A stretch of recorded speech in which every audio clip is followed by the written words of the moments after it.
Live. That's what it's telling me. Looks live to me as well. So, welcome everybody to what is, I guess, the first episode of the all-new TMuscle radio show. Hasn't been one out for a while, so Simon taking it upon himself to secure myself and Dave to host the new radio show. So the idea is this one's going to be a bit different to how it used to be. Me and Dave are going to be a lot more topical, you could say.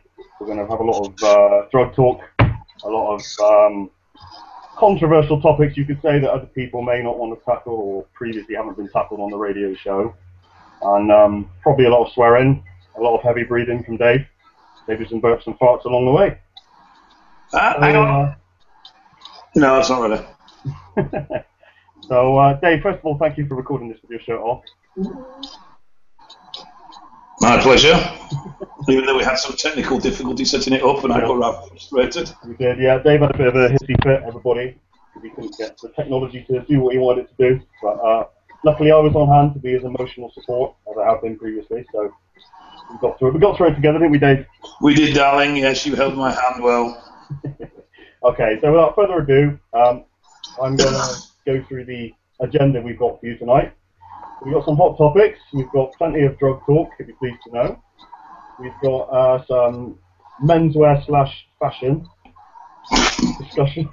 Sorry, that just does not fit with me, really, does it at all?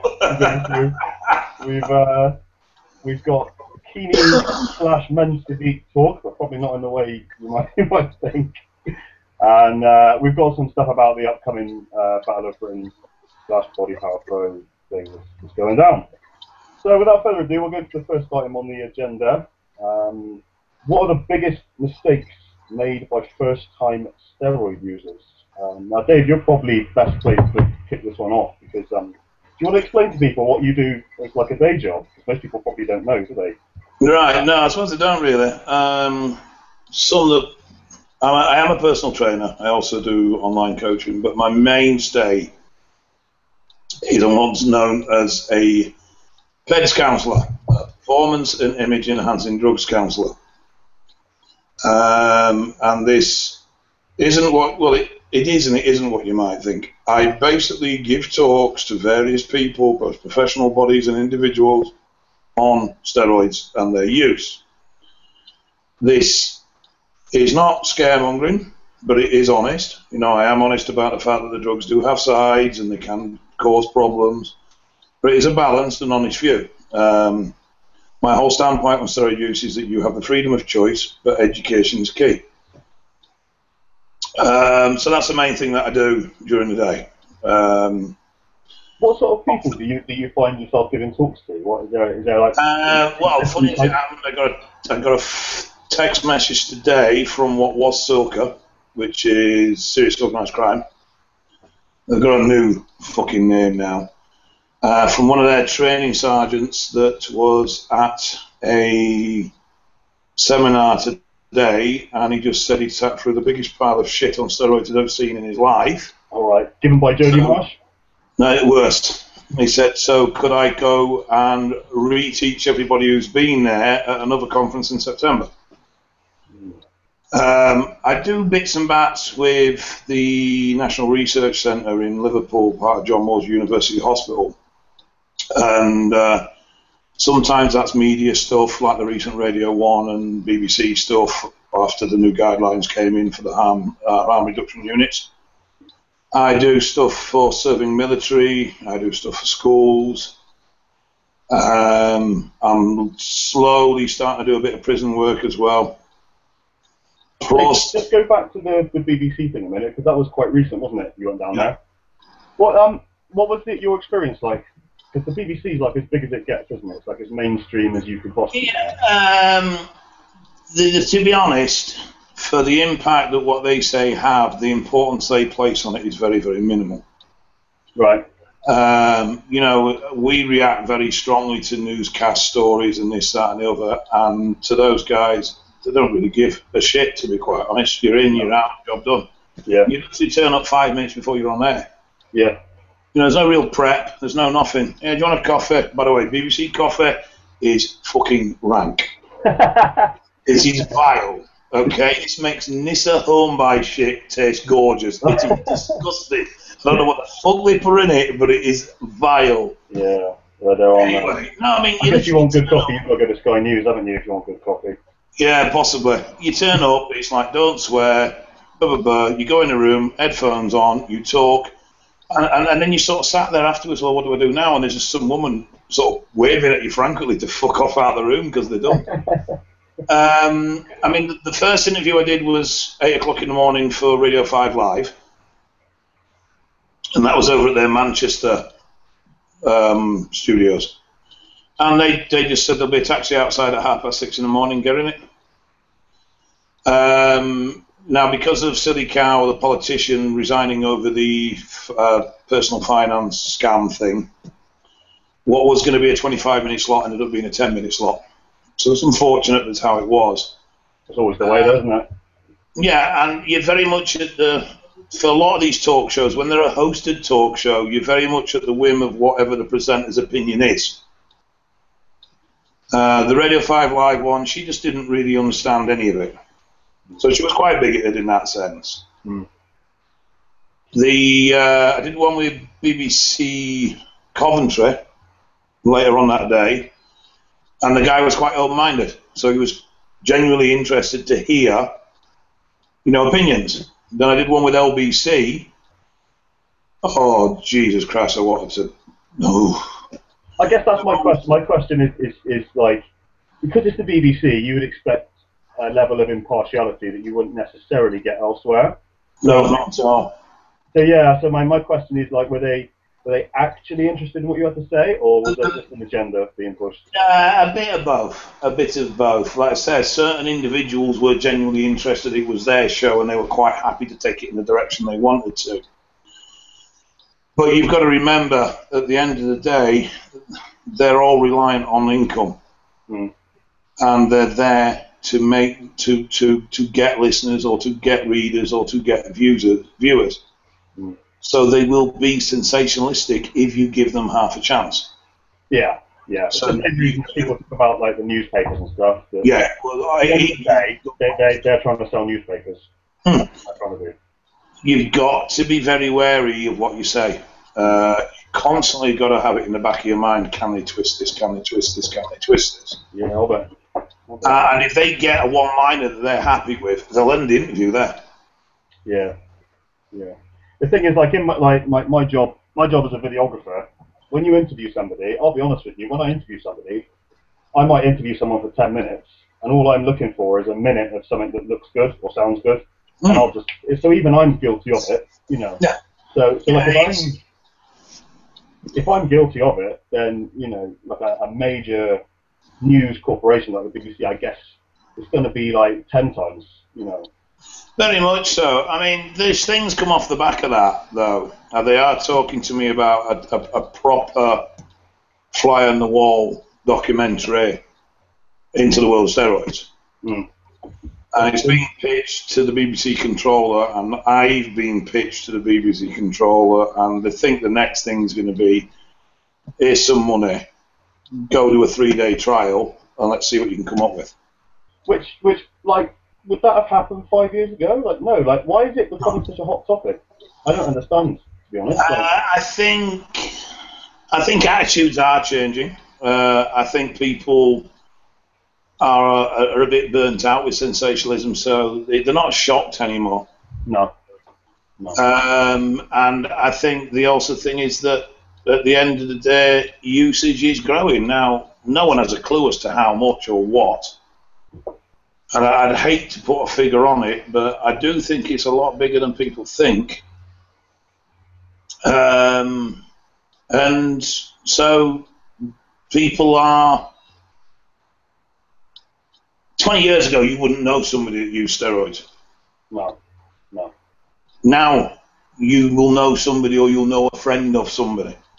And the thing is, like I'm just a nipper, obviously by comparison. I've only been bodybuilding for like 2 years. I've been honestly, I never guessed. But I'm obviously massive, so you can't really tell. But like when I started, it was really hard to get hold of this stuff. just find somebody who was A, using, and also B, could hook you up if necessary. Now, I struggle to know anybody down my gyms that isn't in some way done it or is doing it, and most of these people don't look like anything. They don't look like your typical gearheads, and so even in my short time, I notice a change. I've noticed a change. You know. 20 years ago, mate, steroid use was the realms of bodybuilders, and anyone that used looked like they used. Yeah. Now, I've always sort of said it's a bit like Freemasons. You can always tell another one. Mm. I don't think you can anymore. No. There's even some guys now I'm going, what, really? You're using? Yeah, and it's not only that. It's like you'll start the conversation they're using, and then they'll be using so fucking much. Yeah. Like it'll just be a normal-looking dude, and he'll tell you what he's using. And think of the harshest fucking compounds you can use, and the silliest fucking doses you can use them in, and they'll be doing it. You know. Yeah, I mean, that's it. I mean, you know, this last year I've used ridiculously high doses, and even by my own standards, they are stupidly high. Mm. But I have a very strong tolerance to the drugs, and I've suffered. I've had my problems. Mm. And you've got guys, and they will look at me, or they'll look at a pro, and there's a lot of bullshit around cycles that people use. Not only bullshits of people knocking it down, but also people knocking it up. Mm. You know, there are a lot of pros. I can't name names, unfortunately, but I have spoken to several. I've helped a few with their cycles this year. And I was shocked, one, at their ignorance about the drug, and two, at some of them, how little they were actually using in comparison. But the pros aren't all on massively huge amounts. They may have been years ago to get up there, but once they're up there, they don't need the same amount. Mm. But, you know, your young lad says, I want to look like him, he took this, so that's where I'm going to take, with no understanding of receptors and the amount of receptors in the body and the fact that receptors will grow with muscle size and they will grow with usage. So they waste 75%. Like, just bringing it back to the question then, so what do you see in first-time users? What mistakes do you typically see? I guess the most common, like if you know. The most common is actually nothing to do with the drug use. It's to do with the fact that they haven't got a fucking clue what to eat and they haven't got a fucking clue how to train. Yeah. I mean, you'll see I guess somebody will start taking oxy or something mental in a silly dose, and they'll start eating KFC twice a day and he's chicken in it, you know what I mean, guy? He's chicken in it, man. He's chicken in it, yeah. He's chicken in it. And their carb source will be like, Christ knows, like chips and you know. Hey, Craig's steak, mate. It's fucking steak, man. Craig's steak makes all the way. And they'll have a face like out there. Like, I know we're taking the piss. I had a conversation with a guy, and this is exactly how the conversation went. What you on, mate? Gear, innit? How much? How much do you take? A couple of mil, innit? Yeah, that's my favourite. That's my favourite one. Is like all the same, and I'm like, holy fuck! You have not got a clue what you're taking, what dosage you're taking, or anything. Yeah, that's my favorite. My favourite is how much are you taking per week? I do 1 mil on Tuesday, 2 mil on Friday. Well, what's in it? Which one? How much per mil? You don't even know. It's like that. I can't put on weight how much you eat a lot. All right. What fucking lot mean? And then you'll break it down and it'll be like, well, it's like I have 2 eggs for breakfast and some oats, and then I'll have another egg later, and like eggs with the to the Mars bar. Yeah. No, I mean, it's, you know, don't get me wrong. I don't feel that the drugs should be solely the use of bodybuilders or solely the use of athletes of any nature. At the end of the day, we all have a choice. But the thing is, when you sit down and start talking to these guys about what they're trying to achieve, they could achieve it naturally. Now, fair enough, they might not want to put that amount of work in, and the drugs are an option to reduce the workload. Granted, accept that. Don't have a problem with that. But use what you need to use. But then we've got the other problem, though, of course, that is it what it says it is on the tin, and does it have in it what it says on the tin? Well, that's a whole. You know, I think we'll tackle that as a whole separate question. Yeah, that is today. But you know, so you've got that side of things as well. You know, the thing is, steroid use used to be a natural progression from somebody who trained. Mm. You trained, you improved your diet, you improved your training. When you got frustrated because you weren't getting the gains anymore, you went to the dark side. And now it comes first. Process. Now it's first. That's the first thing you do. Now, yeah, I always liken it to the rave scene. I grew up in the rave scene. When I went to raves, we went and we stood by the DJ and we waited to find out what that white label was he was playing because we wanted to buy that tune. Did you have glow sticks, Dave, and body paint? Hey, I was a Clacton Pay fucking regular, mate. The thing is... I'll get some pictures up on the forum. I have to figure out any, actually, to be honest. The thing is, now you go to a rave, they haven't got a fucking clue what music's played. Because it's all about the drugs. The music comes secondary. And it's the same things happened in the steroid world. You know, it used to be about the training and the drugs came second. Now the drugs are the priority. I have to say, he wants to get in shape, and the first thing he does is order his gear. Hang on a minute, you haven't stepped in front of a fucking gym yet. Yeah, like I say, it comes first. And the things I see all the time with first-time users is it's one of two things, or it's both. It's they don't self-educate. They don't just take an hour to Google what it is they're going to buy and what it does. And second of all, none of them seem to be that fussed about managing estrogen. Nobody seems to just either be aware of it or do anything about it, or they don't even think about it. And then what happens is naturally they blow up, they hold a ton of water, they get itchy nipples, they get, you know, and then sports, they don't even all the rest. Yeah, and then you get somebody who's only been on it 6 weeks and already has horror stories to tell. I've started to see guys now that are having psychological issues because of overuse at an early age where they've not managed estrogen management and they've ended up with real roller coaster hormonal problems. Basically, they put themselves in perpetual puberty. Yeah. We all know what emotional fuck-ups we were when we went through that. Yeah, I still am. I know one guy, and he's not a singular one, to be honest, but I'll give you this example. I got a message off this kid. I think he was about 19, 20-year-old. He'd shut himself down really bad. He was depressed. He was lethargic. He couldn't get any, you know, all the signs of no testosterone production. Emotional, everything, classic. And I put him through the Scally Power PCT because to me it's a really good system. Yeah. I said to him, I said, you might have to run it twice. You know, you really might have to run this fucking thing twice. It might take 6, 12 months to get you back where you need to be. You know what his answer was? Even though he came to me basically in tears saying his life was ruined, fuck it then, I'll just go back on. Yeah, and that's the attitude though nowadays. It's you know, I don't quite. But I mean, the thing is, it's these guys that when everything goes Pete Tom, they're going to the doctors, they're going to the hospital, they're going to whoever and saying steroids ruined my life. No, steroids didn't ruin your life, you dick. You ruined your life. You know, the drug did not attack you. You chose to take that drug in a way that was irresponsible. You had warning signs. In fact, in most cases, you had more than warning signs. That 20-year-old that died a few weeks back, 2 fucking heart attacks, told by the doctors never to use again, went back to the gym too early with a fucked heart and killed himself. And now his dad's jumping up and down steroids killed my son. Well, no, they didn't. But stupidity killed him. Not. I mean, the other thing is as well, I mean, we aren't normal people. And I'm not being funny, but let's look at this at base roots.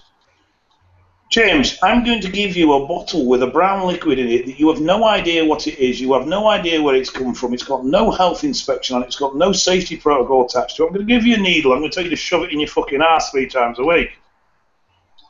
Are they the actions of a normal, stable individual? I know I'm definitely not a normal, stable individual. I've known that for a long time. But you know what I mean? No. You've got to be at a point where you're willing to make some pretty risque decisions to go down the route of usage. Especially if you're quite fresh to this stuff and you don't know what you're doing. I mean, when you think about the thought process that must go behind, injection always has been regarded as the hardest form of drug use. But the thing is, most people I know taking their first dip, dipping the toe in, they will be obviously put off by the injections, and they'll do some oral only. Yeah, it's not uncommon for an oral debol course or something like that. Yeah. But I mean, I'm seeing more and more people start on test and trend. Yeah, and the orals. They're doing it the orals as well. Yeah. And everyone goes, well, it's their choice. It's their choice. It is. I agree. It is their choice. But when they fuck up, which they inevitably do, who gets a knuckles wrap because of it? The rest of us.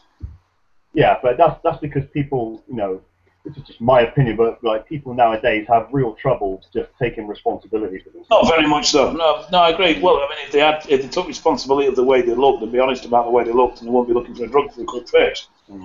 Yeah, I just think that's the same. That's the case with anything. Like nothing's your fault anymore. Nothing is your fault. Oh, 95% of users are responsible, sociable people that have a real respect for the drug and have good knowledge and try and learn. And I mean, it's not always easy. There's a lot of bro science out there. There's a lot of bullshit out there. And there's new stuff coming up all the time. Because the truth of the matter is, we don't know. There is very little scientific proof. And 60, 70, maybe probably even 80% of what we as bodybuilders and steroid users take as being medical facts about our drug usage isn't. There isn't medical support to back it up. There's a lot of anecdotal evidence and a lot of experience, but there hasn't been medical research into running multi-compound courses. The best there hasn't been medical research into running multi-compound courses with fat burners. The best you've got is Google nowadays. But then again, years ago, people didn't even have that, did they? People had Dan Duquesne's book on whatever. William Llewellyn, Anabolics.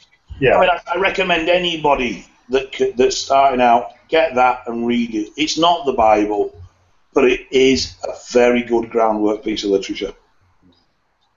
Okay, there has to be an element of experimentation, and I mean, this is what happens. This is what does happen in the bodybuilding community. We do relay information, and we do discuss our reactions to products with each other. Stuff that I've done on my last cycle that I'm carrying through to my next one, and the stuff that I'm getting rid of.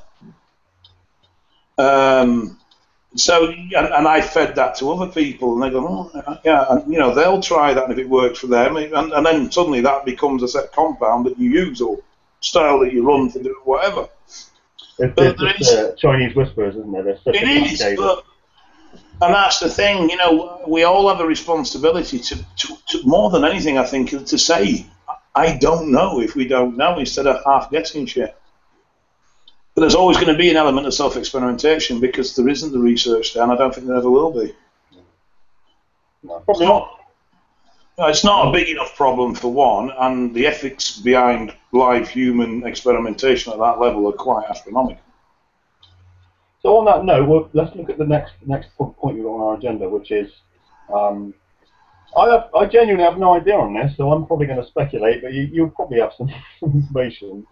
But what do we think are the sports with the most amount of undisclosed steroid use besides bodybuilding? Let's take Lance Armstrong, for example. I never thought in a million fucking years that the winner of the Tour de France would come out as having used performance enhancers. But wow, naive or what? I knew a lot of amateur level cyclists use EPO, so it was only to be that the higher levels would. But what sports do we think, like bodybuilders I don't know if there is a specific sport, because the one thing that keeps sticking in my head, and it sticks in my head all the time, Dynaball. Now, for people that don't know, Dynaball was developed in the, I believe, late 1940s, early 1950s by an American doctor called Dr. Ziegler. Do you know who paid for and commissioned the research and who that drug was developed for? The Olympic team. The American Olympic team. Yeah. So what does that tell us about today?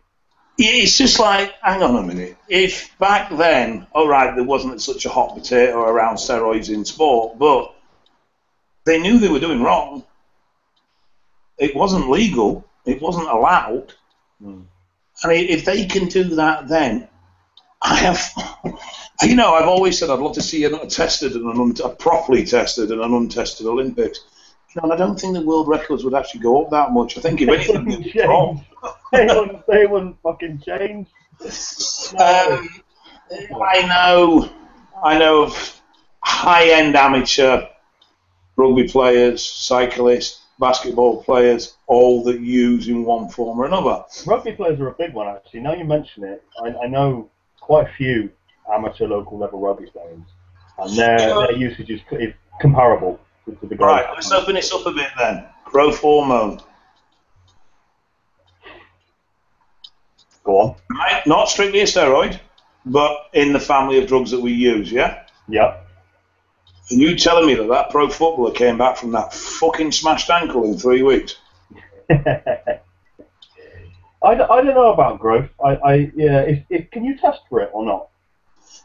You can, but you need a baseline plasma level. My understanding is, and to be honest, I'm actually a bit crap on this one.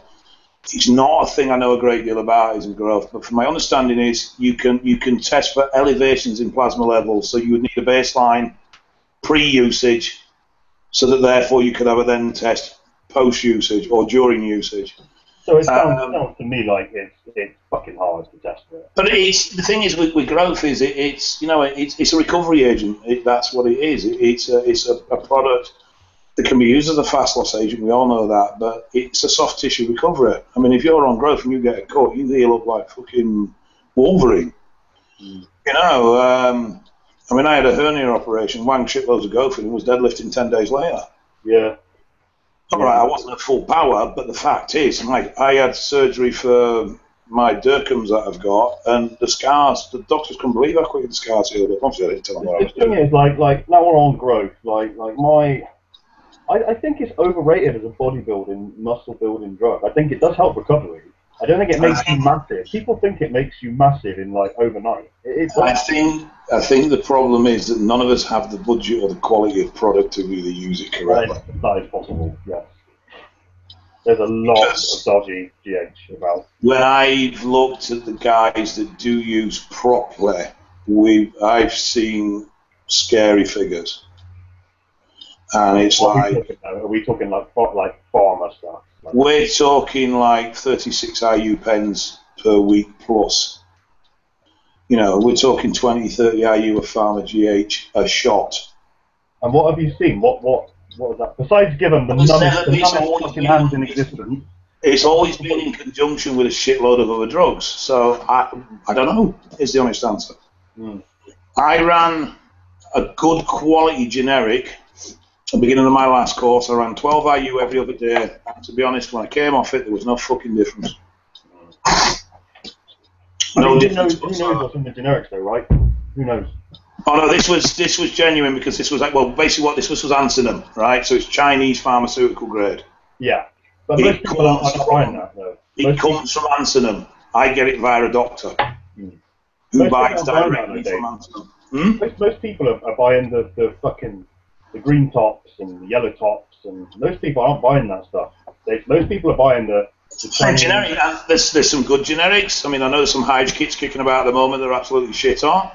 But then in 2 months' time, those same kits might be a bag of shit. Yeah. But none of us have the budget to be spending 175 quid on 30 IU when we can buy 200 IU for 175 quid. Yeah. And that's the other problem with a lot of users is their logic isn't based around quality. Their logic is based around how much can I get buck for bang, or bang for my buck, should I say. Yeah. Yeah. It's always like the more is better attitude. Yeah, very much so. And it's the same with supplements. I mean, you've seen it pre-workouts, If 1 scoop is good, 4 scoops must be fucking brilliant. I mean, part of my presentation I do for the military is about supplements. And part of it is about protein intake. And it's like, look, just because 1 scoop is good, 4 scoops of protein is not fucking brilliant. All you're going to create is a 5-pound turd. There's a perception that like 30 grams of protein from a powder is better than 30 grams of protein from a chicken breast because it's in a tub with a muscly guy on it. Like, that's the perception. I disagree completely. Yeah, no, I know, but like that's what people think. Oh yeah. That's what People think people are lazy. The thing is, you know, the hardest thing I've ever done in all my training life is eat. What, the amount that you have to... Yeah, by far the hardest thing. The amount, the quality, the strictness, the routine, the regime, the repetitiveness. Yeah. I mean, I know I'm not very adventurous diet-wise, and I've got a reputation for being a bit of a boring twat when it comes to food. But because of the amount you go through, I'd be fucking cooking all day if I tried to make something nice. Yeah. You know what? I'm with you on that one. You know, speaking as an ex-fat kid, which probably was the main drive for me getting into bodybuilding. Like, it's really hard, man, to plan, to track everything, to eat the right stuff. Like when you're out, to not just grab Burger King every day. And I'm with you, man. See, the thing is, the way I see it, if you don't have to track anything if you're eating the same amount at the same time every day. Yeah. Because it's automatic. So that's how I approach my diet. The problem is then that it is the same thing at the same time every day. And it grinds you down. It really does.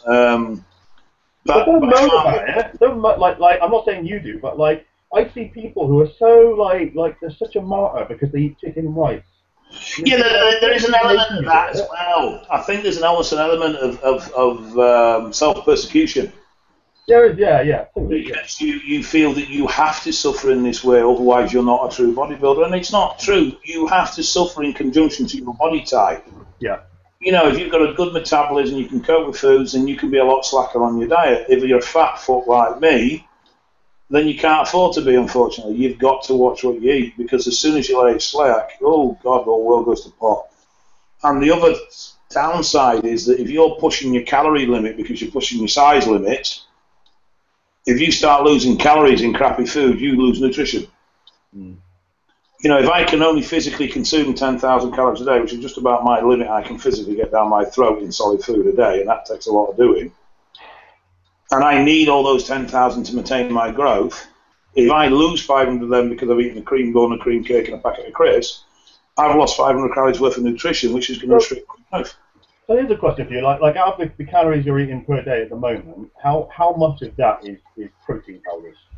Is there anything in there, or? Yeah, there's two. I have a post-workout protein drink with protein powder, and I run a lot of branched-chain amino acids during and intra and pre-workout drinks. I really like intra-nutrition around my workout window, and that's it. However, I've had a lot of gastrointestinal problems, which I've still not got to the bottom of, and I'm working with a few people to try different stuff to find out what triggers are. You know what I find helps? Pardon? You know what I find helps? No, seriously, this is the top tip now. This will be spreading through the forums like wildfire. Just have fucking chopped up cucumber with everything. Chocolate cucumber? With everything. It makes it go down so sweet, it just flies in, no problem. I got like 10 cucumbers in my fridge right now. So, that's for something else, which we're not even going to go there with, okay? You say that, but we'll get off this radio show. I bet you'll go out and buy yourself some cucumber tomorrow. Chop it up, mix it in. Well, what I've been doing is actually running drinks with protein powder and rice flour. Oh, that's interesting. So, 100 grams of rice flour is 70 grams of carbs. Quite and it's easy. Well, it's just ground rice, so you've got the same nutritional value as you have eating rice, but obviously you haven't got the biomechanics or the thermogenic effect of digesting that food. I bet it's cheap as well, isn't it, rice flour? Yeah, it's about £1.40 for a kilo. And then people spend like 20 quid on waxy maize and stuff. But the thing is, it's just an easy way to get calories in when I've been struggling with really bad bloat and I've no appetite and physically been unable to eat because it's been too painful. Yeah. I'm getting on top of that a bit better now, so the real food's starting to go back up and the drink's starting to come down. But I've never been a big one for protein drinks. Never. My first time round at training, before I tore my pec off, I hit 24 stone in not bad condition, and I never even touched the supplement. No. It was all food. No. And I do. Like people listening, you know, like before we move on, rice flour and cucumber, there you go, top tips. This is an informative radio show as well as entertaining. There you go, try it. Chuck some cucumber in your post-workout shake, some rice flour too, and there you go. Cooking time with James and Dave. Oh, this is going to end badly. You didn't know this, do you? Okay. Right, getting back on topic, I thought this was interesting. Last time I came up to do some work with you, and I stayed in your house, which was nice. Good hospitality all around. I recommend a stay at Dave's if anybody's listening. You said you don't like pre-workout drinks. You don't like them. You don't agree. No, I don't like them at all. On that note, our next topic is what are the most useless / overrated supplements out there. I've got my opinion on this, but it's not pre-workout. But test boosters. Yeah, that was mine too. Biggest pile of shit going. Yeah. You know what's they're ridiculous. I know the guy who runs the vitamin shop, the Bristol branch of the vitamin shop, which is a big chain of supplement shops. And test boosters are his top sellers. They're in the top 5 most. People come in all the time asking for them. They fly out the door. No, mate, bag of shit. There's no medical support, no scientific proof for anything of them. Big waste of money. You might get some libido improvement, but in an actual effect on your natural test production is going to be so minimal. It's not going to sustain any muscle mass. I mean, the average male produces between 50 mg, around 50 mg of testosterone a week. 75 if they're sort of young and virile. You know, maybe 23, 24. They might be hitting 75 mg a week. The starter course for most guys is 500 mg. Yeah. Test booster might take that 50 up to 51. What is in these things, though? I've never really... Well, most of them is ginseng, Korean ginseng and various stuff like that that's perceived to have this effect on male performance. And I think that it probably does have some effect on male performance from a mood point of view and that sort of thing, but it doesn't really have an effect on the endocrinic system and the hormonal production. The thing is, it's always clinically proven. It's always said it's done. And like, what is that? Is that just? Well, I can get a product, right, and I can take it into a laboratory and I can test it and I can show that it shows an improvement in male hormone in a rat or whatever. But the reality of it is you'd have to be taking so much of this shit to physically have a major effect on you to affect your muscle growth that you'd be doing a tub a day or a tub every 2 days. It'd be insane. What's the big one I always hear people talking about? And always T-bullets. Is that one? I hear people talking about like, oh, my mate Darren's taking T-bullets and he's got massive now. And no, T-bullet is a pro-hormone, completely different. Oh, okay. So T-bullets were brought out by Extreme Nutrition. They're a pro-hormone, and when they first came out, they were actually really, really good. I know a lot of guys were dropping orals and going on to T-bullets because they knew the quality was there. I know hardly anything about hormones. Yeah, they've dropped in popularity. I think for most people, they've just sort of thought, well, we're going to do these, I might as well do fucking gear. Which in reality is the truth at the end of the day. Yeah. When you're buying a product that says, you need to take PCT after it, you've got to start thinking, hang on a minute. But what is your thing on pre-workouts? Like me personally, like I go through phases. Like I'll go months without using anything, and then I'll just buy a tub because I just fancy a little kick for a while, and it'll be nice, and then that'll be it. And I don't see a problem really. It's just give you a little kick and. I think right. If you can buy a pre-workout and you can literally keep it and manage it and be disciplined enough to only take it on those days where you are fucked.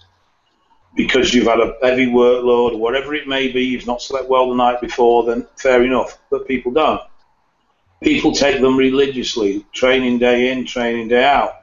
You build up an immune system, you build up immunity to them, you get used to them, your body adapts, you become a junkie. Simple as. I don't like energy drinks for the same reason.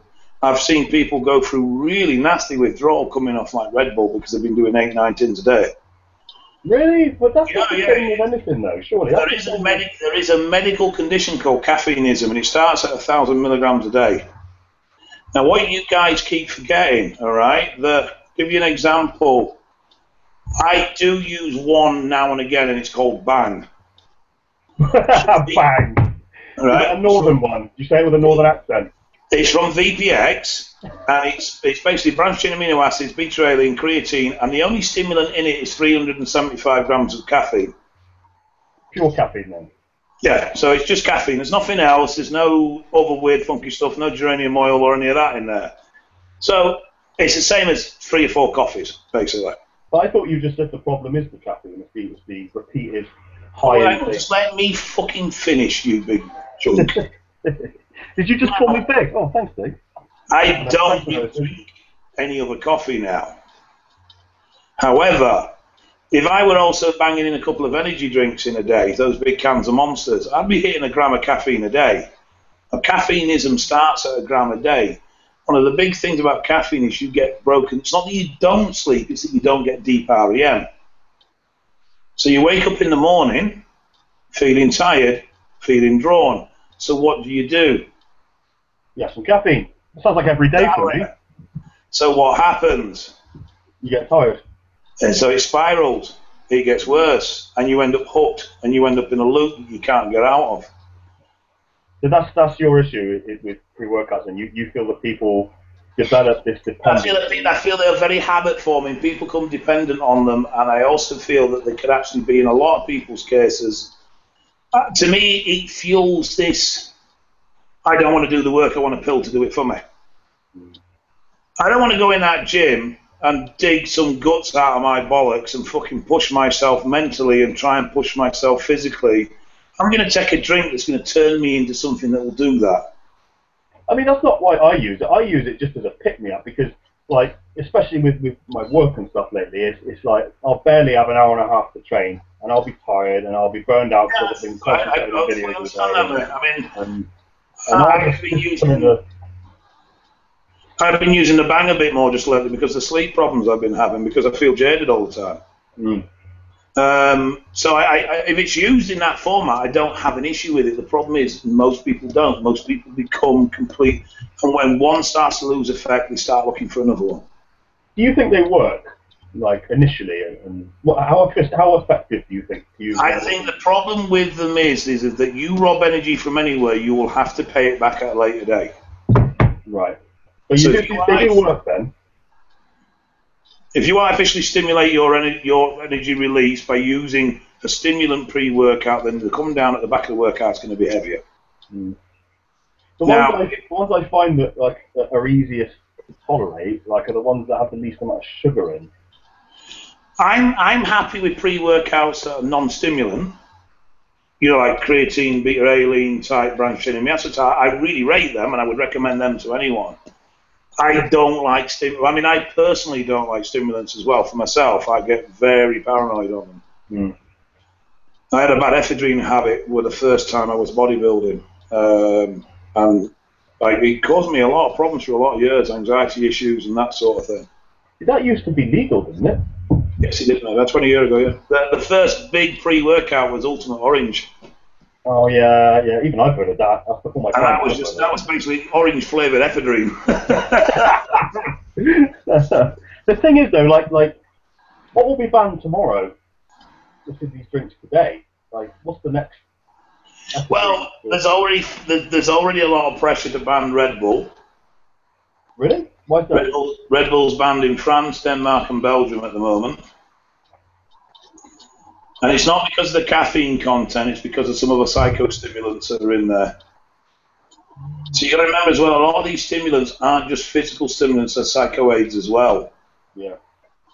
I think the problem will come because it's the same with the Jack 3D. Jack 3D got banned because somebody died. Somebody died because he took half a fucking tub. Someone abused it, it bit them on the arse, so the whole world suffers the consequences. So it'll probably be a similar situation to that, but I can see more pressure on energy drinks in general, either downsizing or putting limits on the amount of caffeine in them, or downsizing the volume of them, or something along those lines. Yeah. But the thing is, that's like, in my opinion, that's just because it's like Darwinism. It's just, people die from vitamin C's and overdosing peanuts every year. There's the stupid people out there will find something. It always will be, mate. It always will be. Laws are not there to govern the sensible, they're there to govern the idiots. Yeah. I mean, there is something that doesn't seem to have gained popularity yet over here, and I don't know if it was with Will, and it's frog juice. Frog juice? Frog juice. It is, believe it or not, it is an extract from a frog. Which part of a frog? I'm not quite sure. Just anywhere. Just stick a little pin in a frog. I'm not sure if it's an actual physical extract or if it's something that's excreted on their skin, but basically this stuff is a massive stimulant. And it's not quite popular in the States, apparently, but it doesn't seem to have hit over here.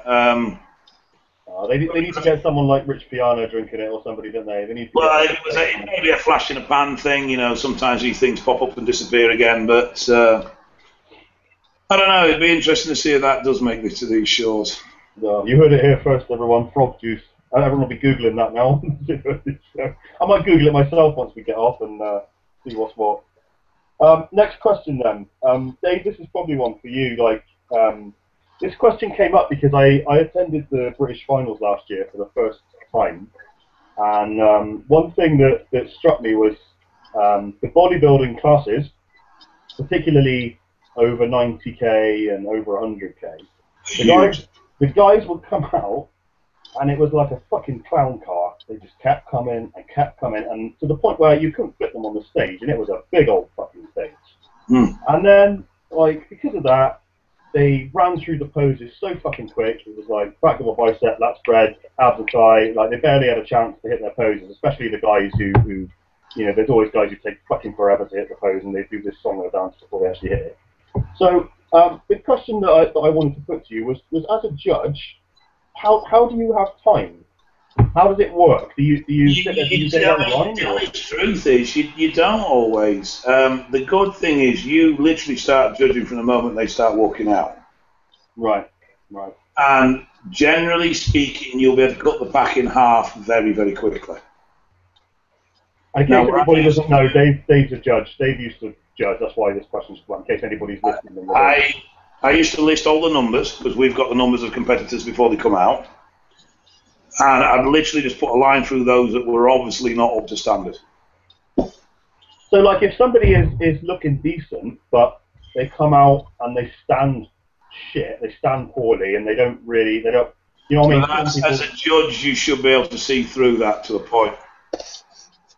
See, I felt like, I honestly felt, watching the British last year, I felt that happened with somebody in bodybuilding classes. I felt that somebody looked really good, but the way they stood meant that they got kind of squeezed out, and that was Tony Mount. I thought Tony Mount looked fucking amazing. I thought he looked I saw Tony backstage before the show. I saw him at the weigh-in, actually, and I thought he looked very, very good. Yeah, he was fucking carved out of stone. Now, unfortunately, at the British last year, I had to leave early because of a bit of a... Wasn't major, just 2 seconds, I'm plugging the laptop in. Like some horrible, premium porn webcam service now. Right, there you go, see? Is that worth it now, technically, or...? Possibly, yeah. No, you owe me £50 for that. I'll pay for you. Now,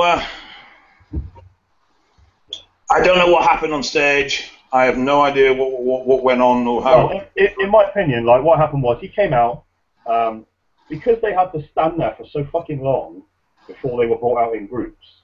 I personally felt Tony just didn't stand very well. He stood with his hands behind his back, which kind of let his gut descend a little bit, and he didn't stand like he was being judged until he was on the plinth in the middle of the stage. Yeah, and you are judged all the time because up on the plinth might be 6 guys that are really a bag of shit that are going to fill in the bottom end. Yeah. So while they're doing that, you already know they're not going to be in the top 10, so you don't have to place them. So you're looking at the line if you're struggling to place somebody with another one to look at them again, as long as you've got the chance to. You narrow it down quite quick, and then it's just a case of juggling around with what you've got left. Right.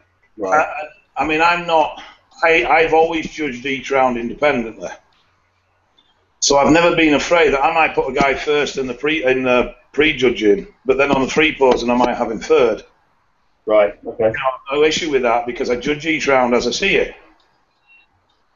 And some guys pose better in the free posing and bring the strengths to the foreground. Some guys don't, and the weaknesses glare through, and it makes the physiques look worse. And some guys just once they get posing, get a bit of blood in there and pump up on stage a lot better and just seem to dry out before your eyes. So what you're saying is like, from the moment you come into view of from a competitor's point of view, from the moment you come into view of a judge, it's showtime. You're being judged then. Very, very much so. That's interesting, because like most of the kind of the less experienced guys I know who compete, and certainly like myself, I think that you're not being judged until you're there and you hit the pose, and now you've hit the pose, now you're being judged. Like the rest of it. The bigger the class, the more you have to scavenge time where you can. Right. Okay. So if you've got your top 3, and that's who's on doing the comparisons, then you're not going to be looking at them anymore. You're going to be looking at your 4, 5, 6. Yeah. If they're not on that comparison setup, because sometimes we'll pick 3 and then we'll put 3 other ones that just so we've got a balance. So we might pick the top 3, and it might be the middle 3 that we do a comparison with. So you might then be looking at the line, and you might have 2 guys that are very, one might have really good legs, but a bit warped in the upper half. The other might be the opposite way around, and you're out there trying to weigh out, right, which in my opinion, because at the end of the day, that's all it is. It's only my opinion. Yeah. Yeah. Is better than the other. So you scavenge time where you can, because sometimes there isn't time, and when you've got 210 and 230 competitors in a qualifier, it's hard going. You're judging 10, 12 hours. I mean, that's what occurred to me. But sat there watching it, I was obviously waiting for the bodybuilding classes to come on, and when they came out, that's the thought that occurred to me. I thought, fuck me, if I had to judge this, I'd be like, my head would be spinning, trying to look at everyone and trying to put them in order. Sometimes it is, and I'm not saying that I got it right every time, because I know I didn't. So if it's like that with bodybuilding, I mean, how fucking hard is it for bikini and physique, where they all look really similar? I couldn't even begin. I've looked at men's physique, and I've sat there and I've looked at them, and I can't split 2 guys, and I'm going, well, he's got nicer shorts than him. Does it become a haircut competition or something then? I think, to be honest, with the men's physique, there will always be an overall look that will place well. You may have the best physique in the world, but if you've got a face like a welder's bench, then the guy stood next to you's physique may not be quite as good as yours, but has the whole package. Chances are he's going to beat you. That in a nutshell is why I don't like it. Yeah, it's wrong, really. And I mean, the thing is, I can only speak from myself. I can't speak for other people. But I did feel at times that I was influenced by the way people looked, and not just by the physiques. Yeah, I always thought that was the case with bikini, but with men's physique, I wasn't sure. You know? Yeah, I'm not a fan of either class. I've got nothing against the athletes in the sense, or the class in the sense in their own right. I just don't think they should be up on that stage at the same time. I think there should be 2 separate shows. The thing that confuses me is that the powers that be and the people higher up and stuff, like, they see the growth of physique and bikini as growth of bodybuilding, but to me it's not, because it's completely different. It's growth of something that's not bodybuilding. To me, it's a reflection of society, because, and I know it sounds a bit deep and heavy shit, but we're rewarding. They wanted new blood, and they felt that women's bodybuilding was too extreme, and they wanted to soften it down. So they brought in a class that was more attainable for the average woman. I have no doubt that there may also have been a secondary line that it might put more male bums on seats as well. And then obviously the opposite side to that is the men's physique, and it is more of a beauty pageant. Not that bodybuilding isn't, because it is anyway. Really, if you take it well, grassroots, it is a beauty show. Yeah. But to me, it was almost like, right, we're going to create a class for guys that can't quite be bodybuilders. Yeah. Now, I have seen, and this is a difficult one, because I have seen physique guys come in that on the day were the best conditioned in the whole show.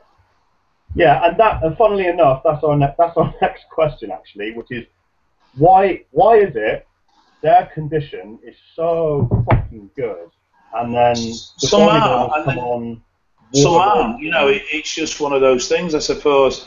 Why do they have to worry less about maintaining muscle when they're cutting? I think there's an element of they don't feel they have to worry as much, possibly. Yeah. Yeah. Because I think bodybuilders, they worry about coming in small and all that stuff. The problem you've got with all this is you don't have a benchmark. So you're looking at these physique guys and going, well, fucking hell, look at his condition, he looks incredible. Right, well, hang on, let's bring the over 90 guy on and put him next to him and then see what you think. I mean, all I can say is that the shows I went to last year, I haven't actually been to a show this year yet because the season's just getting started, but the condition of the men's physique class reminded me of the condition you used to see bodybuilders in the 90s. You know, where the top 10 of the Olympia would all be fucking transparent. They look wicked. Nobody. I mean, the thing is, as the class stands, that isn't what it's supposed to be. So really, they've gone too far and should actually get penalised in points for that because they're not supposed to be shredded. What are they supposed to be then? Supposed to be athletic and separated. Is that in inverted commas? Well, no, it's supposed to be there's muscle separation, there's muscle definition, but what you don't want to see is cross striations. Yeah, and especially not in some areas where it's difficult to attain. You know what I mean? It's supposed to be a softer look. It's a more marketable look. I mean, the class is now called Olympic bodybuild. Oh yeah. Well, that's a different class, isn't it? To physique. No, I believe that's the men's physique.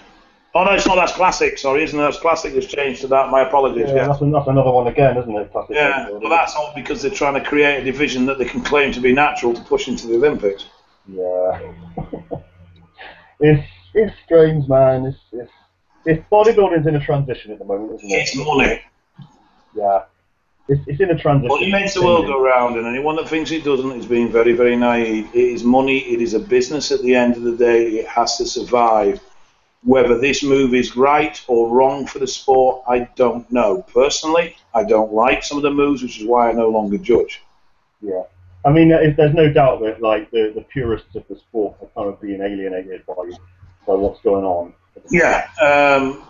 Where it's going to end, who knows? Is this the right decision? I don't know. All I know is I can see the reasons why. But personally, I don't like it. That's no disrespect to any athletes that compete in those classes. You know, do what you do. You compete at a level that you compete at, and you adhere to the rules and guidelines for that. You're not supposed to be super shredded. You're not supposed to be huge. So that's fine. That's your choice. You want to compete. But to me, what they've done is made the sport more accessible, which a lot of people say, well, that's a good thing, isn't it? Well, no. To me, bodybuilding's attraction was the fact that it wasn't accessible, the fact that it was the chosen few. I mean, it's the same for me, man. It was, you know, I got into it out of my whole life. I've felt different, and I've known I'm different, and I've never felt normal and felt part of the in crowd. And bodybuilding for me was a route where that kind of mentality was actually rewarded, and that's why I got into it. But these, you know, the other classes and things like that, it's kind of almost the opposite message. It's kind of almost, you know, the more mainstream and the wider your appeal and the more digestible your look. But then look at the 70s and 80s, and Arnold was your ideal man.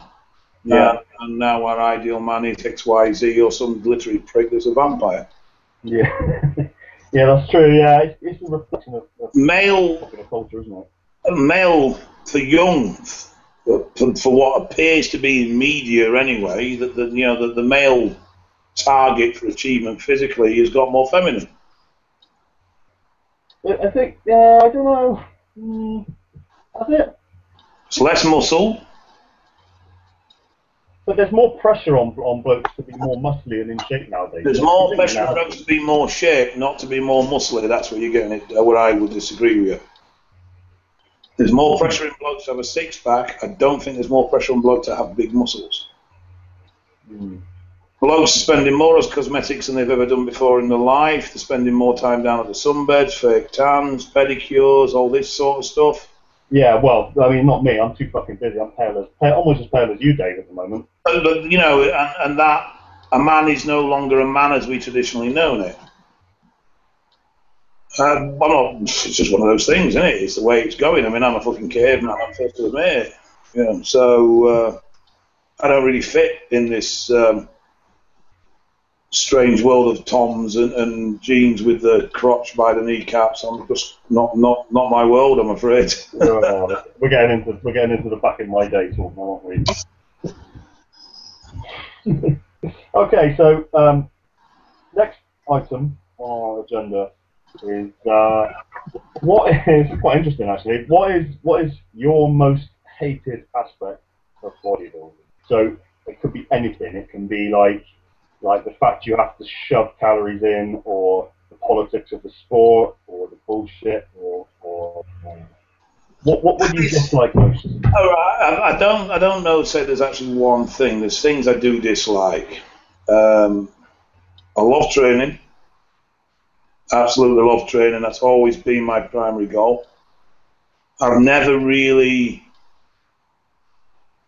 had that much drive for competing as I have to just train. It's always been about me in the gym and beating myself, sort of thing. Diet, yeah, that definitely is one of the areas that I find hard. Both aspects of that, the eating enough and the trying a diet from a point of view of getting in condition. I've always struggled with the condition side of things. Regarding the sport, there's a lot of camaraderie, but there's also a lot of bitching and bullshit and backstabbing and hating and all this underhand bollocks, and I can't do with all that shit. Yeah, there is a lot of that. I dislike the dishonesty about drug use. You know, I don't care if you use 5G and he uses 1G. It doesn't make him a better bodybuilder or worse builder because he uses more drugs than you. You might be more sensitive than him, he might be not. So I hate that. Well, I could be that size if I use that much drugs. There you go. I'll buy them for you. I'll give them you, and let's see how big you are in 6 months. Shut up, you prick. Yeah. You know, and I hate that side of it. I hate that falseness. I hate that. And the thing is, it's you would traditionally say it's the bitchiness of the women, but it's not. You know, it's universal. It's both sexes have that two-faced bollocks. Yeah. You know, my experience as well. Well, he's fucking takes tons. That cunt. You know, I'm surprised he's still walking. Yeah. Well, say it to me first, then, you prick. And I mean, it's not just stuff that I've experienced myself. I've seen it done to others. There's a lot of that, but then, you know, we are dealing with people that have body image issues in 90% of the cases. Otherwise, we wouldn't be doing this shit. Yeah, I was just going to say there's such a core of insecurity with a massive section of bodybuilders. So, you know, insecure people see, you know, if they see somebody bigger than them, or you know, there's a lot of. I think it's just the nature of the beast, isn't it? It is, and I think it's endemic to this country more than a lot of places as well, that we tend to, instead of celebrating somebody's successes, we tend to diminish them so that our failures don't seem as bad. You know, instead of saying, fuck me, look at the size of him, he's done really well, that's amazing, he's done great, we have to make an excuse because straight away we feel that we've not achieved because we failed because we haven't managed to match that. Yeah, and I think, you know, I got to say, like, I'm just as guilty of that as anybody else, like, growing up, and it's only... I've done it myself. It's only, I got to say, it's only in the past maybe 2-3 years since I've actually gotten into bodybuilding that I actually, if I see somebody doing the same thing I'm doing and doing better at it, my first instinct is not to tear them down or you know, try and attribute their success to some fucking bullshit that, you know, they're kissing more ass than me or they're taking more drugs than me. It's actually to say, well, actually, yeah, they're doing really well, and let's give them some credit for doing that. Maybe I can learn something from them, and I've only been like that recently, you know. So I completely get, you know, the mindset that you're talking about. Yeah, no, I mean, I've done it myself. I always used to target people. It was part of my motivation for training, was I was going to beat this person, I was going to beat that person. I tend not to do that so much now. I tend to be more just into myself. But yeah, I mean, I think we all are. And I mean, at the end of the day, you know, we can all be bitches at times. We can all be twats at times. It's just part of human nature. Yeah. I've slagged people off incorrectly before now, and I know I have. I try now to be honest, and I try to be upfront with people because I'd rather them be upfront and honest with me. You know, if you don't like me, that's fine. You know, you're not going to like everybody. Well, Yeah. it's about your way then, and I'm not going to make your life awkward, and you won't make mine awkward. The thing that I find with taking that attitude is you find like people who previously you would have thought you would have been enemies with can often actually turn out to be people you become friends with. It can actually go the opposite way, I find, if you can set that aside. You know, well, the one guy that's been a big influence on me over recent years is Alvin, actually. And I don't think he even realises how much, but he's always been very honest with me. That Alvin Small? Yeah. Very. He's a big mother. He's a big lad, isn't he? Strong mother as well, and he's a dedicated individual. A lot of respect for Alvin. A lot of respect for Alvin. And he approached me about getting me back on stage. It was him that believed in me when I didn't believe in myself. No, I never made it to the stage, and I always felt in a way that I let him down, but at the end of the day, it wasn't making me happy. And life's too short to do this shit if you're not happy. Yeah. But he, when I started the 3 projects and stuff, he took me to one side and he's like, look, Dave, I don't agree with it, mate. I think you're wrong. What aspect didn't he agree with? He didn't agree with the openness of the drug use. He said no athlete tells people what drugs to use. He felt it was irresponsible. He felt it was going to be encouraging to others to use large amounts because I was going to be using large amounts. And I could see that point of view, and he made me stop and think. I really did have a moment, you know, of really looking at myself and saying, am I doing this for the right reasons? I do think the important thing that you do along with it, though, is you talk about also something nobody else talks about, which is the negatives and how it makes you feel. And you know, you hear people talking about, yeah, I'm on 5 grams of this, but nobody talks about how it makes them feel like shit, and you know, they can't sleep and they fucking fart every 5 minutes. And I've not felt well probably all my cycle. But at the same time, I don't get gyno, I don't get tren sweats, I don't get night problems sleeping with tren, I don't get aggression issues with tren, but I do feel like crap most of the time. The thing is, I can see Alvin as a point, because obviously there are always going to be people who find out what you're taking and go out and do exactly the same thing. However, if you don't do it, somebody else will do it. Look at Rich Piana. He's now doing videos pretty much exclusively talking about steroids since he left Mutant. That's pretty much all he's talking about. You know, who's taking what, and I used to take this, and I love it, and he's probably glamorizing it a lot more than you are. I mean, I'm not. I don't want to promote use. I just want people to be educated. You know, they're not the devil that people make them out to be, but they're also not the friend that people make them out to be either. And a lot of guys lie. And I have seen guys, oh yeah, this is great, I'm doing this, doing that, and then I get a message a week later, I've got a real problem with this, can you help me? Oh, I'm struggling with it. And it's like, well, why are you telling everybody it's going great then? You know, keeping up appearances as well in our sport. There's a lot of that. There is a lot of that, and you know, it's like I've no fear of saying I had a shit workout, and I might be 25.5 stone or whatever it is, but I feel like fucking crap, and I feel tiny. Yeah. And then other day, I feel fucking big today. I mean, today it felt great. Felt my conditioner sharpened up. Felt a lot better in myself today. I might go in tomorrow and think, Jesus Christ, you fat sack of shit. It's funny that you talk about that one of the things you hate about bodybuilding is like the bullshit and the people lying about it, and it's the same for me pretty much. Like the thing that I really like about competitive bodybuilding, and it is a sport, is when a guy stands there in his fucking pants, there's no bullshit. He can't hide. If he looks like crap, he can't hide that. If he's got no legs, he can't hide that. So to me, I like the honesty, actually. As bizarre as it might sound to people on the outside, I like how honest it is that somebody just stands there, they look the way they look, there's no cheating, there's no, you know, it's just, if they look good enough on the day, they win. If they don't, they have to fuck off and do some more work, and I really like that. And the thing I fucking hate is the bullshit. Is, you know, like a YouTube video that I saw of Ronnie Coleman saying he was natural and he doesn't need steroids and yeah, but you've also got to remember as well. I mean, think about this. Ronnie's sponsors probably pay him in excess of $1 million a year. Are you going to lie about your drug use for $1 million? Yeah, but he could sidestroke it. He could do a Kai Green and just fucking go off on a tangent for fucking 10 minutes. He doesn't have to just Ronnie, though, innit? I mean, it's that part. That's the American culture as well, I suppose. And I mean, Rich. I spoke to Rich quite a bit privately, and he's actually a really nice guy, a genuinely nice guy, and he generally does like supporting guys.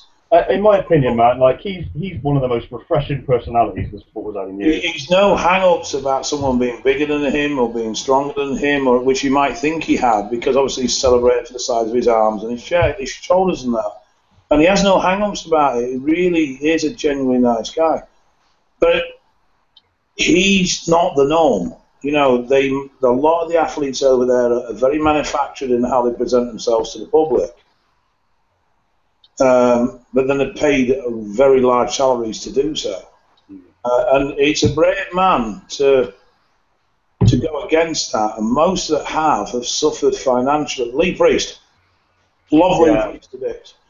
Honest as hell, blunt as they come, incredible physique. I mean, that classic shot that there is of him with Tom Platz doing that tricep shot. Yeah, with the crazy feathering. It's just mind-blowing to this day. Yeah. His honesty cost him his pro career. His honesty cost him his life in America.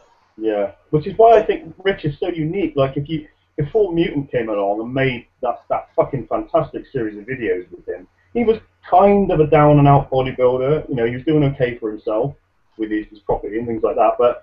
But Mutant came along, picked him up, put him together with a fucking brilliant videographer, Alex Ardenti, and gave him a platform. And now he said, you know what, I don't need Mutant. He's got all the following. He's been really smart. Massive.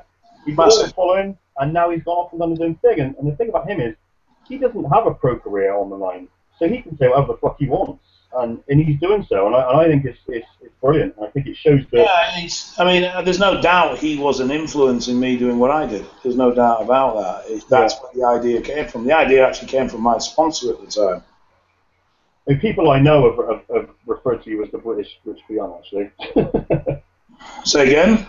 People I know have referred to you as the British version of Rich Piano. Oh, I wouldn't say that. Jesus Christ, I'm far too fat and good looking. Yeah, you need more of a tan first. Fucking hell.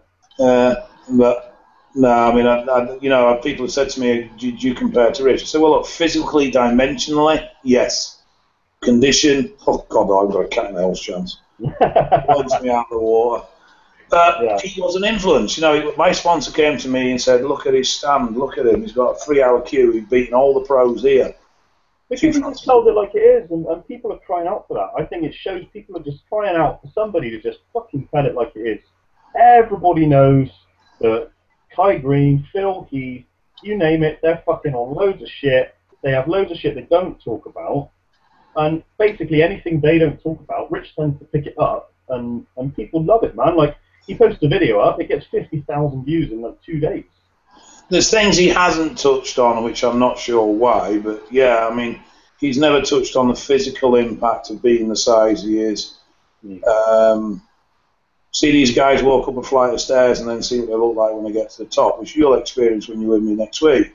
Yeah, I mean, well, I remember Bodypower last year. I came out towards the end of the day, and he was led out on the grass, just looking fucked. Just covered in sweat, clearly because he'd been stood up all day, and he just looked really tired, man. And it actually, that's something they tend to hide, and it's something I didn't want to hide. I thought, I'm going to do this. It stopped me because I'm not one of these people who stands for 2-3 hours. I can't fuck. I'm going to queue up to meet somebody. But I wanted to go over and say hello and say, oh hi, but I didn't. He just looked fucked. I thought, you know what? I'm just going to leave him because he looks like he's had enough. Yeah, but what I found with him as well, I mean, I spoke to Kai Green, and Kai Green was a seriously unwell bunny outside Bodypower last year. In fact, it was that bad, he actually collapsed getting into the taxi. I'm not surprised he stands there in like layers of clothing and stuff. But the thing is, he still made time to talk to me. I mean, that's how they're brought up over there. You know, they're taken to sort of star school almost and taught about media management and what to say and how to say it and how to deal with people. Yeah, and I think, you know, people slag him down, but I think that's one thing Phil Heath is very good at. He's very good at being in the public eye. Dexter wasn't, although I think Dexter was only a champion for a year. Yeah, no charisma. I mean, I listened. I was in the theatre last year, and I listened to Phil Heath. He had like an hour in the theatre at Bodypower, and I was kind of skeptical because he's not my favourite personality in the sport. But we both sat there, the people I was with, and he talked for an hour, and we were captivated. We were absolutely captivated. He's an excellent public speaker. He really is. People listen if you've got something to say at the end of the day. I mean, it's something I think Dorian always suffered with. He wasn't very marketable as an individual. No, he's quite an introvert person. No disrespect in the quality of the physique he built or anything like that. The man was phenomenal. But he just didn't seem to be able to sell himself very well. But do you think somebody like that would be allowed to be Mr. Olympia nowadays? I don't know, mate. I really don't. I think if you could produce a physique that was that undeniably head and shoulders above everybody else, then they would have no choice. But the thing is, it's so tight at the top now. Is there that room for that amount of margin? And it comes back to the whole people saying that Kai Dream will never be Mr. Olympia because of his past, which I would like to think. I don't think it's just his past. I think it's also him. I think they would be scared whether they could control him. You know, they would be scared whether they could actually keep him under reins. And I don't know. There is a lot of politics. There's a lot of financial pressure. There's a lot of pressure from sponsors for their athletes to perform at certain levels and get certain accreditations as well. Now, what the truth is in all this, I don't know. I have witnessed a few things. I have witnessed a top European IFBB judge telling another judge that even though this particular athlete deserved the win, he wasn't going to get it this time. They were going to give it to somebody else. You going to name names? Yeah, all right. Go on. Hang on. I can't remember the judge's name, so unfortunately I genuinely can't give you that name. It was one of the European judges that were over to the first British Grand Prix that we had back over here a couple of years ago. Oh, I remember. And I think it was Dennis Wolf, and obviously it was Branch Warren that won. Oh, shit, yeah, I remember, yeah. It might not be, I might be wrong with Wolf, but I think it was Wolf they were talking about that wasn't going to win it. And the conversation went, no, we're going to give this one to Branch. And if it was Dennis, whoever it was, their wife overheard the conversation, walked up to the head judge and slapped him clean across the face. Was this before judging or what? This was backstage, yeah, before the finals. See, you could take that one of two ways though. You could take that they've had a look, maybe they've seen him backstage or whatever. Branch wasn't in condition at that first one. I mean, don't get me started on Branch, man. He's probably bottom of the list of. If I had to list bodybuilders I like, he'd be bottom of the list. Now against a guy, I met him at Paisley 2 years ago. Really, really nice guy. Quiet. He's not a big personality type person, but really, really nice guy. But the bottom line is, on that day, on that show, from the back, he was very smooth. And it was either Rowley or it was Dennis. It was one of them two. I can't remember which one, right?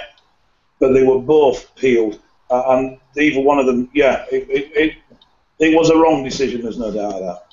I guess thinking about it, I guess there was more scope for stuff like that at the lower level pro shows than there is kind of at the Olympia where there's all eyes are on it. I think the problem is, if you're going to be, if you're a supplement company who's going to pay for your athlete to travel halfway around the world over a period of about 6-7 weeks, pay for their food, pay for their accommodation, pay for their flights, you want something back for that investment.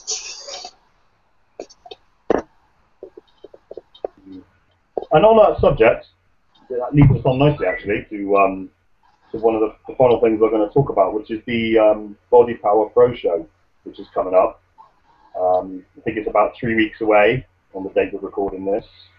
Yes. And, it's weird because, I mean, it was kind of on nobody's radar, really. At the start, it was certainly not on mine anyway, but it's turned into, like, one of the most anticipated kind of bodybuilding events of the year in this country, at least anyway. And there seems to be this three-way battle of Facebook selfies going on between Sean Tavernier, Ant Bales, and James Llewellyn. Like every couple of days, one of them will post an update picture, and I'll be like, "Fuck, he looks amazing," and then the other one will post a picture, and I'll be like, "Oh, he looks even better." And then I've seen James's and I've seen Sean's. I'll be honest, I haven't seen any of Anth. I've only really seen James and Sean's because they're on my feed. I mean, Ant just like, I mean, his off-season condition, most people struggle to be that come contest time, so he just looks fucking see-through at the moment. He just looks the thing is, well, I mean, we'll all find out on the day, but personally, I can't see either of them touching Sean. I mean, Sean posted, I think you commented on it, that he posted his signature pose, didn't he? His front, most muscular. His fucking shoulders are bigger than his head. He carries insane mass, and I know a few things he's been doing this year that he hasn't done in the past. He's coming back off a long layoff, isn't he? He has. He's had some bad injuries, and he's still battling with them. But what turns up at Body Power, I personally think is nowhere near the end of what that boy could be. Knowing what his previous cycles have been a bit shit, shall we say? A bit. Looks pretty good from where I'm sitting. Whatever he did on his previous cycles, I'd be happy with that if I ended up looking that way. Well, it was more a case of shit. You've managed that off that. How the fuck have you got that size off that? You know, it was more of that. So, I mean, certainly the guy has good genetics anyway to begin with. Yeah, he does. He's also got work ethic, and I mean, I don't know what it is with Nathan, but he's got some fucking quality athletes under his belt. I mean, say what you will about Nathan, like a lot of people, he's like an acquired taste. And he's a very Marmite character, isn't he? I like that, man. Bodybuilding needs more characters, I think, and you know, like you say, he brings people in just looking fucking crazy. You know? Hey, he's got a boy. He's got a boy called Nathan Sylvester. Oh yeah. The man, if the guy doesn't want to bodybuild, he could do well at fucking powerlifting. I tell you, he's immensely strong. It's funny because a friend of mine, a good friend of mine, owns the clothing line Beyond Genetics, and they've just sponsored him. And I've started subscribing to his feed now, and he occasionally posts a picture of like the most feathered-looking set of quads you'd ever. And he's not even going to fucking doing a show anytime soon. He ran the London Marathon as well. Yeah, I thought that was a joke when he put that. No, he ran the London Marathon, mate. That must have been horrendous. Can you show but that? Then, talking about that, Alvin goes jogging for his cardio for his competition at 23 stone. But the thing is, like, Alvin's been quite a kind of quiet pro, hasn't he? Since he turned well, yeah, I mean, he took, quite honestly, he was planning on getting married, which he has done now. And he took some time out, and he actually took some time out because he knew that if he got any fucking bigger, he would not be able to get in a suit and look anywhere decent. He'd just look like a sack of sluds. So he physically stopped and restricted his growing. He took about 6-7 months off everything, stabilised everything, gave himself a break, got married, and then came back after the marriage and started to happen again. He's another man that's immensely strong. I mean, he trains hard. I've trained with Alvin a few times, and he's a very different style to me. I'm more Dorian-esque, as the easiest way of describing it, while he's more volume, but he still does it with fucking ridiculously heavy weight. Yeah. I mean, I'm no wimp. I'm far from a strong bloke in the world of strength, but I'm no wimp. And what I was struggling to get 8, 9 reps out on a leg press, knee wrapped, he was banging sets of 15 out like there was no tomorrow. It's almost like, you know, some people, they could be whatever they wanted, really, and so they could be a powerlifter if they wanted. It's like Ronnie Coleman started off powerlifting, didn't he? And I think Alvin could. I mean, he's supposed to be a 260k bencher. Now, I've never seen it, but I have no reason to doubt it. No, it's mental. It's absolutely mental. I've got a lot of respect for Alvin. I know a bit of his social life and the fact that the hours he works with his day job and stuff like that, and how that man manages to get ready for a show, I do not know. Yeah, well, I mean, going back to the Bodypower Pro, I mean, who fucking knows, man? It's like a who's who of under 2. Yeah, I mean, that's it. Who does know? I mean, Ant Bales looks immense, like condition-wise. But until you start, the problem is with all these people. I mean, James isn't a big lad, and James. I saw pictures of James about 5 weeks out, and it was like, fuck me, you know, you're not far off ready now. Yeah. Well, he's actually have them next to each other. You never know. This is what we were saying about the physique class earlier on. Until you put them next to the over 90s and those sort of class, you don't really know how they stand against them. Yeah. Because a part of your judging of their size and condition is based what's around them. I mean, James is actually guest posing at the Portsmouth tomorrow, which I'm going to. So I'm really interested. Yeah, turned up this morning, didn't I? Yeah, I'm interested to see what it looks like there. Because, like you said, he looked ready for me a while ago now. Another guy that's working with Nathan. But I guess for pedigree, you'd have to say, you know, Sean Tavernier has the best pedigree because he's been to the Olympia stage, hasn't he? He was best newcomer. Yeah. So he has the pedigree behind him, you know. I like Sean. I've got a lot of time for Sean. He's a really nice guy, really humble guy. Yeah. Really humble guy. It's going to be an awesome show. It's going, you know. Is Manu competing as well? Who? Manu. Don't know. I saw pictures of him today, and he looks in pretty good condition, as in like 2-3 weeks out condition. I mean, part of me did think what would happen if Flex Lewis came along and just pissed on everyone's parade and decided to do it. But I think he's been kind and decided not to do it because obviously. But we've got other pros in this country that can still rock up and compete. Yeah. You know, I don't know if Zach. Does anyone know if Zach's doing it? Does anyone know if Alvin's doing it? Well, it's a 212 show only. Oh, is it? I didn't even know. I just knew it was a pro show. I didn't even know. Yeah. No, it's 212. It's strictly the midgets, unfortunately. It's a shame. Yeah, it's been a while since there's been a proper, you know, open pro show. Well, I mean, there was the Manchester one, wasn't there? But they just didn't. It just didn't work. No. I didn't go. Did you go to that one? Yeah, walked out halfway through. It was so fucking boring. Why was it so bad? Just pro shows, the way they work them, they do all the compulsories individually. Yeah. So you've got to sit there through every competitor coming out and going through their compulsory. And when you've had a full day of bodybuilding, judging all day long, you do not then relax by sitting in front of another 5 hours of bodybuilding. Yeah. You know, I love watching physiques, but after a while, it's like, oh yeah. Like watching a 2-hour fireworks show. Yeah, it loses its not. Yeah, it loses its, unless there's something really impressive, it just loses its appeal. I mean, the thing that the last open pro show I went to was the Arnold Madrid, and the thing that struck me about that, I think I posted on the TMuscle forum, it was so fucking badly organised. It was like, I've been to amateur NABA shows that were better run. It was just fucking awful, man. I mean, there was stuff like the compere got names wrong. The compere told people that the show had finished when it hadn't finished. The music took fucking ages to start. Then Kai came on with his posing. Just you name it. It was like I guess that's probably a reflection maybe on the country it was held in. You know, I mean, I wouldn't like to organise a show, so I ain't going to comment.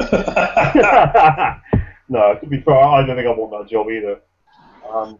But Dave, that's pretty much it. The only thing left to talk about is Under Construction, the film.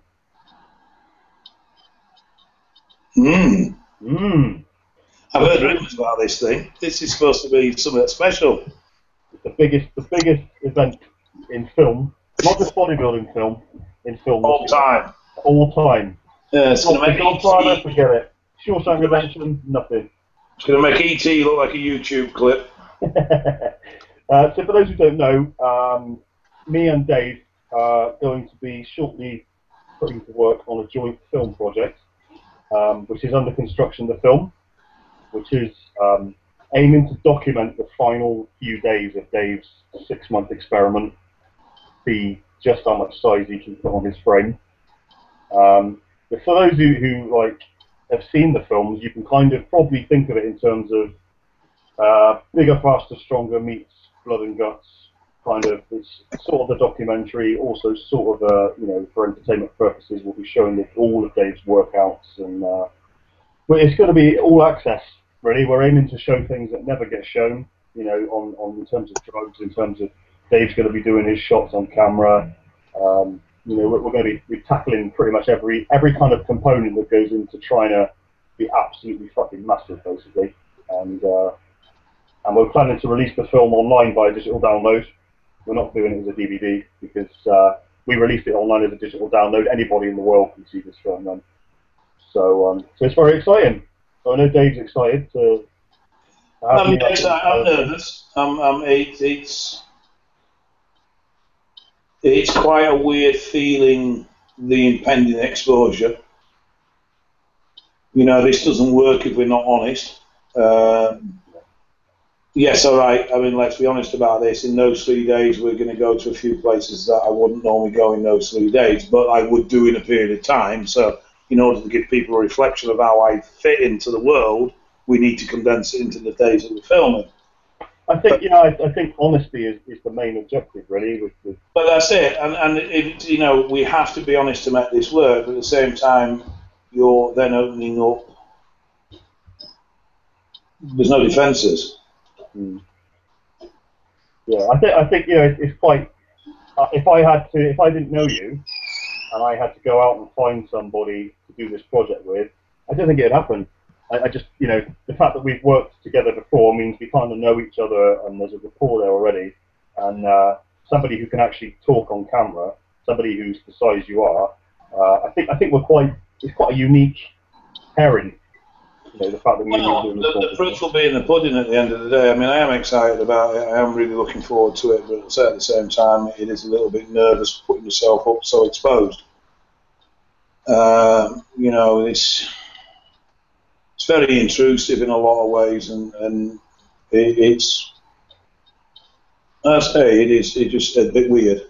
But at the same time, it's a challenge, and you know, the whole point of a lot of this was to be honest about how things go on and what happens. So if I'm going to be honest, I need to be honest, and I need to show it all.